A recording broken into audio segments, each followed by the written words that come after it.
Regardez cette vidéo jusqu'à la fin parce que dans cette vidéo, je vous apporte les actualités récentes du Real de Madrid. Salut et bienvenue sur ActuSport. Si c'est la première fois que tu passes sur ma chaîne YouTube, abonne-toi et active la cloche de notification pour recevoir une alerte chaque fois que je poste une nouvelle vidéo. Entrons direct dans le vif du sujet. Pour Kepa, Bellingham est le meilleur joueur du monde. Kepa Arrizabalaga, gardien de but de l'équipe nationale espagnole, a fait les éloges de son coéquipier en club Jude Bellingham lors d'une interview accordée au journal AS. Kepa a accordé une interview au journal AS depuis le camp d'entraînement de la Roja et a abordé plusieurs sujets, dont la grande forme actuelle de son coéquipier en club Jude Bellingham. En ce moment, au niveau mondial, je ne sais pas si je vois quelqu'un au-dessus de Bellingham. Nous voyons tout ce dont il est capable à chaque match. J'espère qu'il continuera sur sa lancée. C'est un homme très mûr, avec des idées claires. Et il n'y a pas que les buts, il y a aussi le travail défensif qu'il fait et tout l'espace qu'il occupe. Bellingham marquera une ère à Madrid, a-t-il déclaré. À propos de sa signature au Real Madrid, le gardien espagnol a déclaré « Mon arrivée à Madrid s'est faite très vite. Tout a été bouclé en quelques heures, en 2 coups de téléphone. J'étais dans un grand club comme Chelsea depuis 5 ans et j'ai pensé qu'un changement pourrait être bénéfique pour moi. Il est vrai qu'il y avait l'option du Bayern, mais le Real Madrid m'a appelé et je n'y ai pas pensé. S'il y a eu d'autres opportunités avant, cela n'a pas d'importance, ce qui compte c'est que c'est devenu une réalité l'été dernier. Dans un scénario hypothétique où il resterait, il serait en concurrence avec Thibaut Courtois. Dans les grandes équipes, il y a de gros effectifs et, à tous les postes, la concurrence est forte. Au Real Madrid, il y a des joueurs de classe mondiale à tous les postes. Mais c'est ce qui fait que, lorsqu'arrivent les mois d'avril et de mai, nous sommes en mesure de nous battre pour gagner des titres. En fin de compte, la concurrence génère des bénéfices pour l'équipe et rend le groupe meilleur, ce qui donne généralement de bons résultats. Ancelotti taclé, Bellingham masque les lacunes du Real Madrid. Carlo Ancelotti a pris cher malgré les bons résultats du Real Madrid en ce début de saison, marqué par l'état de forme éblouissant de Jude Bellingham. Le Real Madrid connaît un bon début de saison. Le club est l'actuel leader de Liga avec 24 points après 9 journées. En Ligue des Champions, c'est le 2/2, victoire sur l'Union Berlin et Naples. Malgré tout, les merengues ne sont pas convaincants. L'équipe montre beaucoup de faiblesses surtout dans la production de jeu. Bruno Alemany, expert en football international pour la Cadena SER, a été vénère envers Carlo Ancelotti. Pour lui, Jude Bellingham est l'arbre qui cache la forêt. Son grand moment masque les lacunes de l'effectif madrilène. C'est un joueur qui est au-dessus de ce que nous attendions. Il l'a mis presque comme attaquant. Il a commencé à prendre confiance en marquant des buts lors des premiers matchs et maintenant il joue un peu plus en arrière comme un milieu de terrain plus pur et il s'en sort bien.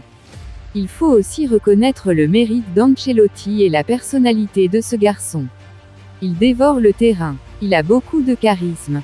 C'est un potentiel ballon d'or par sa façon de vivre le football. A-t-il déclaré. Jude Bellingham, des débuts très intéressants au Real Madrid. Arrivé en provenance du Borussia Dortmund, Jude Bellingham montre déjà ses qualités. L'Anglais est déjà performant. Il incarne clairement le secteur offensif du club. Après le départ de Karim Benzema, une seule question taraude les esprits. Qui va porter l'attaque du Real Madrid? Beaucoup voyaient Vinicius Junior. Mais, contre toute attente, c'est le nouveau venu Jude Bellingham qui fait sa loi dans ce secteur. Jude Bellingham est au sommet de son art. Le milieu de terrain de 20 ans est le buteur numéro 1 du Real Madrid. Il a à son actif 10 buts et 3 passes décisives après 10 matchs toutes compétitions confondues. Ce sont des réalisations déterminantes, des buts qui offrent des victoires à son équipe. Une recrue madrilène fait une révélation sur le dossier Mbappé. Arrivé cet été au Real Madrid, Joselu s'est confié sur la vraie fausse arrivée de Kylian Mbappé cet été. Viendra pas. Le feuilleton Mbappé a mis du temps à trouver son épilogue cet été, mais la star du PSG est finalement restée alors que son arrivée au Real Madrid alimentait à nouveau les gazettes. Interrogé par Relevo, Joselu, l'attaquant du Real, a fait quelques confidences sur le sujet. Joselu, on a cru qu'il allait venir. Le transfert de Mbappé. Il y a eu des moments où cela a semblé très proche de se faire, a expliqué Joselu. Dans le vestiaire on en a parlé, on parle de tout. Il y a eu des moments où on s'attendait à ce qu'il arrive. Et à lui d'ajouter, sur son cas personnel. Je suis en prêt au Real avec une option d'achat. J'aimerais vraiment rester ici, c'est le club de ma vie. Je veux faire une super saison pour convaincre le club de me garder. J'aurais aimé le voir comme à Chelsea au Real. Thibaut Courtois pas surpris par la retraite d'Eden Hazard. Dans une interview à la RTBF, Thibaut Courtois rend hommage à Eden Hazard, son ex-partenaire au Real Madrid, à Chelsea et en équipe de Belgique, qui a annoncé la fin de sa carrière à 32 ans. Il n'est pas tombé de sa chaise. Loin de là, Thibaut Courtois s'attendait à ce qu'Eden Hazard, son ancien partenaire au Real Madrid, à Chelsea et en équipe de Belgique, annonce la fin de sa carrière. Sans club depuis son départ du club merengue, le milieu offensif de 32 ans a fait savoir mardi qu'il prenait sa retraite de joueur. Ce n'était pas une surprise, réagit le gardien de 31 ans dans une interview à la RTBF. On est allé manger ensemble en septembre et je sentais déjà que c'était fini dans sa tête, alors qu'il a reçu plusieurs offres. Je ne savais juste pas quand il allait l'annoncer. Naturellement, c'est un peu dommage parce qu'Eden Hazard est un joueur spécial, c'est dommage qu'il ne soit plus footballeur. Mais c'est son choix. Il a fait une longue carrière, parce qu'il a commencé très tôt comme professionnel à Lille.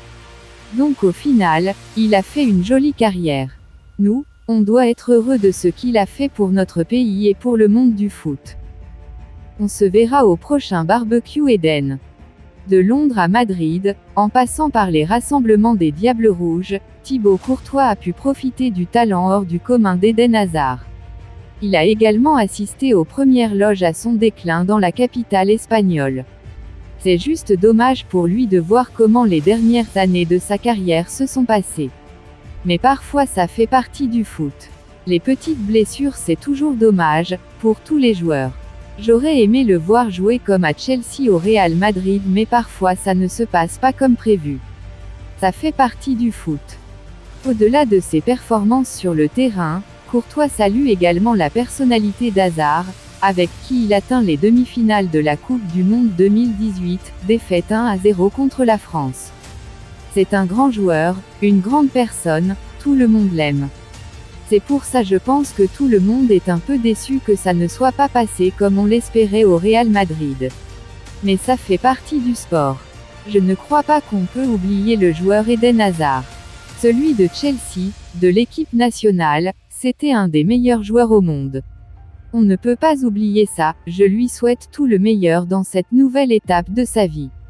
Comme il est ici, à Madrid, on reste proche et se verra au prochain barbecue d'Eden. Et n'oubliez pas, inscrivez-vous sur un XBet en utilisant notre code promo ActuSportLive comme c'est écrit sur l'affiche. Merci encore, nous allons continuer. Très bonne nouvelle pour le Real Madrid avant le Classico. Le retour d'Alaba arrive à point nommé pour le Real Madrid. Le Real Madrid a connu son lot de blessures depuis le début de la saison, la défense centrale étant un domaine particulièrement préoccupant à cet égard. Eder Militao s'est rompu le ligament croisé antérieur en août, tandis que David Alaba s'est blessé aux adducteurs le mois dernier. Antonio Rudiger et Nacho Fernandez sont donc les seuls défenseurs centraux à la disposition de Carlo Ancelotti, et pour ne rien arranger, Nacho Fernandez a été expulsé contre Gérone le 8 décembre et purge actuellement une suspension de 3 matchs. Aurélien Tchouaméni a fait office de défenseur central de fortune contre Osasuna le week-end dernier, mais cela devrait être son seul et unique match pour le moment, car Marca a rapporté qu'Alaba ferait son retour contre Séville. Alaba, qui a été contraint de se retirer de la sélection autrichienne pour la pause internationale en cours, a repris l'entraînement cette semaine et devrait être suffisamment en forme pour le match au Ramon Sánchez-Pizjuán. Sauf contretemps, il sera également disponible pour affronter Barcelone la semaine suivante. Le retour d'Alaba arrive à point nommé pour le Real Madrid, d'autant plus que Rudiger pourrait être laissé au repos contre Séville, car il doit composer avec sa suspension avant le Classico. Dites-moi tout vous pensez en commentaire. Dites-moi tout vous pensez en commentaire. Si vous avez suivi cette vidéo jusqu'à la fin, merci. Laissez-moi un like, ça fait plaisir, c'est gratuit. Abonnez-vous et activez la cloche de notification pour recevoir une alerte chaque fois que je poste une nouvelle vidéo. À la Madrid, à la Blancos. Ciao, bye bye pour une prochaine vidéo.